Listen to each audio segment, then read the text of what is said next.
Alfredo, bienvenido. Antes que nada, me tomé la atribución de que esa frase, combinarla para el Zócalo, en la benevolencia de sus intereses. Adam Smith. A ver, contame. ¿Qué tal, Ricardo? Bueno, un gusto estar de nuevo. Empieza el año. Seguramente este año vamos a tener mucho para comentar en economía. Pero en esta primera columna, te decía yo cuando hablábamos en la preproducción, que tenía ganas de hacer una referencia a algo un poco abstracto y después bajar a una situación específica de Argentina, de algo que puede parecer obvio, de algo que a veces lo vemos sin tomar demasiado en cuenta cuáles pueden ser sus consecuencias, y que tiene que ver con ese gran filósofo moral y gran economista que fue Adam Smith. Adam Smith fue un economista, un filósofo moral escocés, que muchos lo indican en la historia del pensamiento económico como el padre de la economía.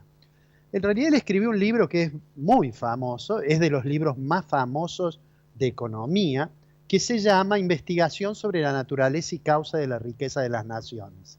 Esa imagen que pone, que en estos momentos estamos viendo allí en la pantalla compartida, es el monumento que le hicieron a Adam Smith en Edimburgo. Él había nacido en Kirkcaldy, una pequeña localidad escocesa, y murió en Edimburgo. Cuando uno camina por esa plaza, no se le presta mucha atención, está cerca de la catedral, pero vale la pena recordar quién fue Adam Smith. Adam Smith escribió en 1759 un libro que lo hizo muy famoso, que se llama Teoría de los Sentimientos Morales. ¿Cuál es el objetivo de ese libro de Smith? El objetivo de ese libro de Smith es, básicamente, tratar de entender por qué las personas, por qué los hombres actuamos como actuamos. Es decir, cuáles son los móviles de la conducta humana. ¿Cuál es el motivo por el cual, ante determinada circunstancia, los agentes económicos responden de determinada manera? En la teoría de los sentimientos morales estaba muy claro que su visión tendía a afirmar de que es muy importante en nuestra conducta el interés propio, eso, los intereses de cada uno. Y que no es la idea de un egoísmo perverso, sino es la idea de que los hombres actúan conforme a sus intereses y que de esta forma, esto inspirado, digamos, en un notable filósofo de la ilustración escocesa, que fue Hutchinson. Hutchinson tenía la idea de que Dios había ordenado las cosas de una manera tal que si los hombres respetaban las leyes estas que había determinado Dios, los hombres iban a lograr su máxima realización. Entonces, dentro de los estímulos, dentro de los móviles de la conducta humana, era muy importante, en general, el interés propio. Cuando escribió La riqueza de las naciones, tiempo después, en 1776 se publicó La riqueza de las naciones, mira qué año, ¿no? Era el año que Inglaterra perdía su principal dominio de ultramar, la revolución en Estados Unidos, la independencia. Era el año en que por estas tierras las reformas borbónicas instalaban el virreinato del Río de la Plata. Bueno, en ese momento, en La riqueza de las naciones, el título es Investigación sobre la naturaleza y causa de la riqueza de las naciones. Y Smith comenzó diciendo que la principal causa, además de la cantidad de trabajo que dispone una nación, era la posibilidad de dividir el trabajo, ¿no es cierto? Pero siguiendo su idea de que en la búsqueda del provecho individual los hombres contribuían al bienestar general, escribió una frase que es la que comentábamos y que textualmente dice: no es la benevolencia del carnicero, del cervecero o del panadero la que nos procure el alimento, sino la consideración de su propio interés.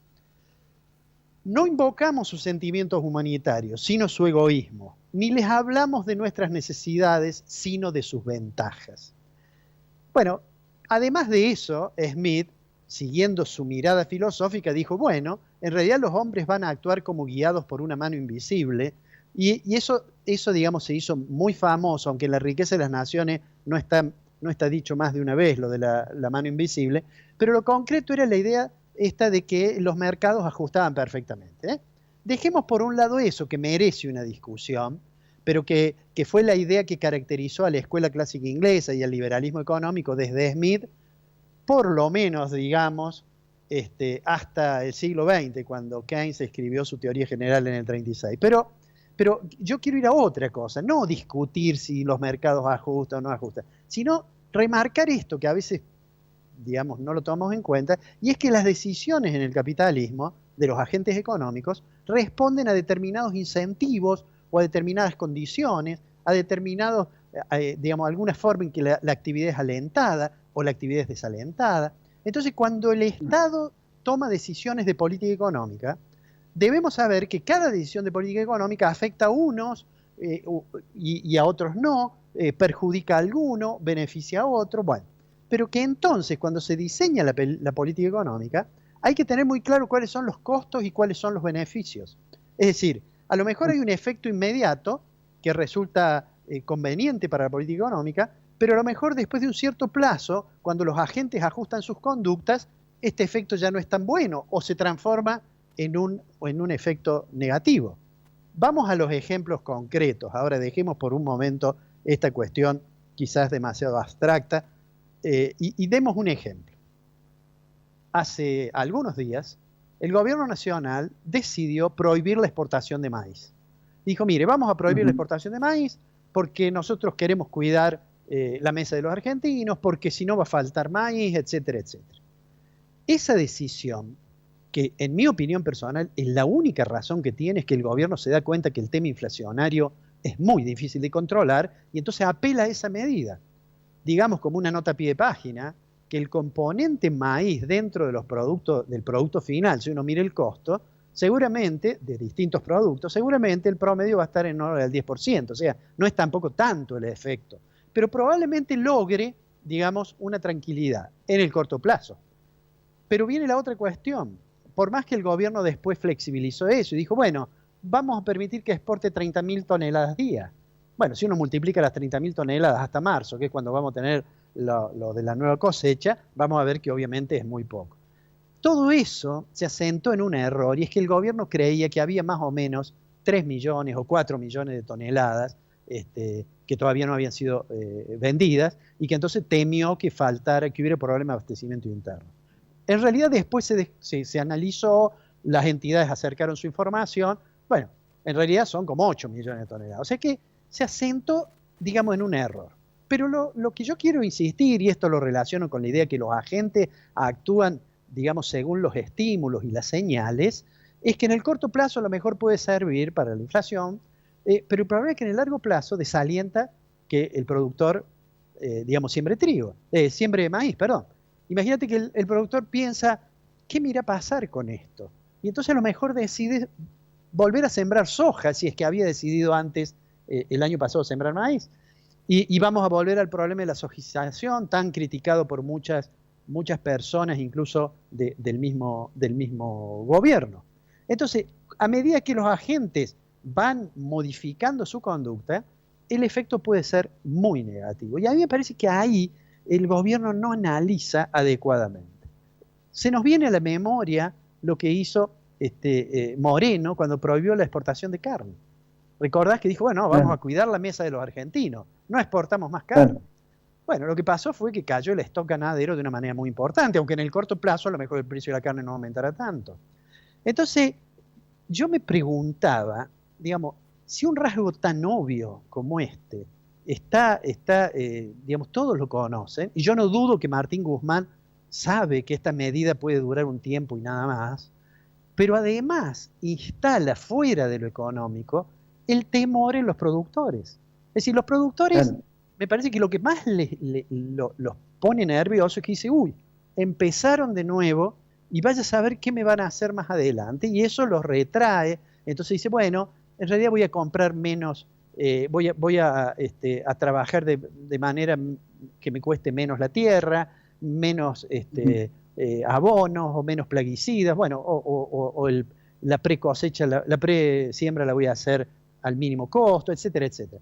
Y entonces eso termina perjudicando, porque ese es el sector que produce los bienes transables internacionalmente que Argentina necesita colocar en el mercado mundial para mejorar nuestra situación en el sector externo. Entonces digo, pensaba yo, ¿qué dirá Martín Guzmán cuando va a verlo al presidente y en el camino escucha que el presidente dice cosas que todo el mundo sabe que no están correctamente. Te doy un ejemplo. El presidente dijo, y todo esto lo hacemos porque no puede ser que los argentinos paguen la carne lo mismo que los europeos, ¿no?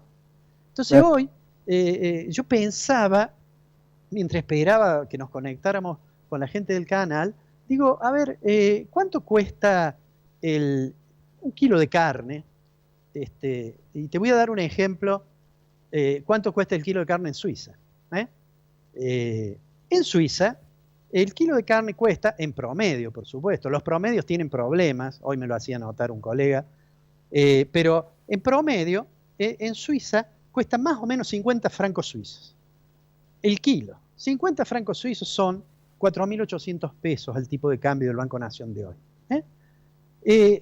Digo, bueno, está bien, Suiza, los mismos suizos suelen decirle la isla de los precios altos. A tal punto que mucha gente cruza la frontera en Suiza y va a comprar a Francia o a Alemania, que es más barato. Pero dice, ¿cuánto cuesta en París? París es mucho más barato que Neuchâtel o que Ginebra, digamos. En París también, en promedio, sacado de una base de datos internacional, cuesta más o menos entre 25 y 28 euros, que son más o menos 2.600, 3.000 pesos. Por supuesto, alguien me puede decir, bueno, vamos a España, que nuestra madre patria es muy barata en relación a Europa. Y bueno, y allí nos va a costar entre 12 euros y 15 euros y nos va a salir más o menos 1.500 pesos el kilo. Digo, ¿por qué el presidente dice esto? Yo me imagino que entra Martín Guzmán y dice, presidente, calculo yo que se anima a decirle, mire, me parece que está mal lo de la carne. ¿Ah? Si se anima a decirle eso, me parece que Fernández tiene dos respuestas. Una, decirle, che, ¿por qué? A ver, veamos cómo es el tema. Y verlo, y la próxima vez, antes de hablar de la carne, preguntarle a Guzmán, o decirle, no, mira, esto es para Tribuna. Y entonces ahí Guzmán dice, bueno, este hombre de Tribuna sabe más que yo, obviamente, porque Guzmán es un académico.